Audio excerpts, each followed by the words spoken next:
Christian, really good to meet you. Congratulations on the film and on the box office at the weekend in the States. Utterly amazing. We'll go straight to Batman's character and his nemesis this time is the Joker.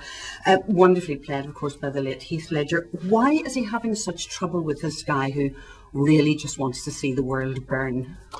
Because he is somebody who is bent on destruction and chaos, and there's nothing that Batman can leverage against him. You know, I mean, the mob are businessmen. They want money. Anytime there's a desire, that's also a weakness. It can be used against somebody. The Joker is bent on destruction and chaos, and would love it actually if that meant his own self-destruction. Therefore, you're dealing with somebody who there is nothing that you can do, which causes him to think that he's failing. Or losing whatsoever, and so he's there. He's a very intelligent man. He's somebody who is trying to hold up a mirror to Gotham and to the public in general and show their hypocrisy, and attempting to show that everybody has a price at which they will set out their principles. Well, what continues to drive Batman? I mean, is there still anger and pain, a residual anger and pain from his childhood experiences? He has a phenomenal ability to hold on to that, you know. He does, and he also pushes himself to do so.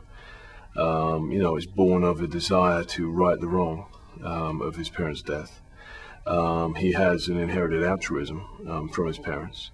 But he also has something very different from what they have, which is a great deal of hatred and desire for revenge and a propensity and ability for violence as well, with which, you know, he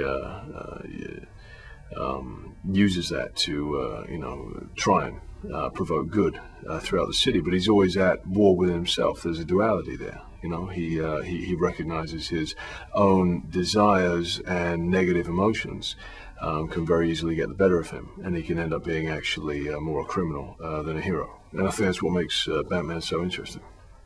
Well, the Bruce-Rachel relationship takes an interesting turn. Just when we thought they might actually get it together, along comes Harvey Dent. What does Bruce Wayne make of this young, handsome, charismatic Well, I mean, clearly there's a, you know, there's a rivalry regarding Rachel, but in terms of Harvey's actual personality and his credibility as a city official, elected official, he is actually Bruce's